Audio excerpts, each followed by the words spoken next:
দেশি বিদেশি চাপ উপেক্ষা করে, এই প্রতিকূল পরিস্থিতিকে উপেক্ষা করে সাহসের সাথে, ধীরতার সাথে তদন্ত প্রতিবেদন এবং এই আইনি প্রক্রিয়ার মাধ্যমে আজকে যে একটি আমরা চূড়ান্ত মোটামুটি রায়ের আমরা পেয়েছি, যেই রায়ের মধ্যে দিয়ে এই খুনি হাসিনা এবং তার এই খুনের অন্যতম সহযোগী আসাদুজ্জামান খান কামালের ফাঁসির রায় এসেছে।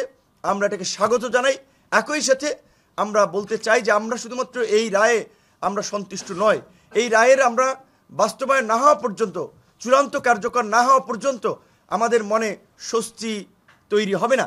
এবং বিশেষ করে যেই দলটি বাংলাদেশের 16 বছরে গুম খুন লুটপাট চালিয়ে এই দেশের জনগণকে একটা নরকের রাজ্যে এই দেশকে পরিণত করেছিল, তাদের রাজনীতি নিষিদ্ধ না হওয়া পর্যন্ত, দল হিসেবে আওয়ামী লীগের বিচার না হওয়া পর্যন্ত আমরা এই জুলাই গণ অভ্যুত্থানের নেতা কর্মী থেকে শুরু করে সমর্থকরা আমরা নিরাপদ বোধ করি না। কারণ আওয়ামী লীগের বিচার না করা হলে কিংবা বিচারিক প্রক্রিয়ায় তারা নিষিদ্ধ না হলে ভবিষ্যতে তারা রাজনীতিতে ফিরে আসবে, যেমনিভাবে 75-এ তারা 21 বছর পরে ফিরে এসেছে। আমরা চাই এইবার যেন আওয়ামী লীগ 41 বছরেও ফিরতে না পারে।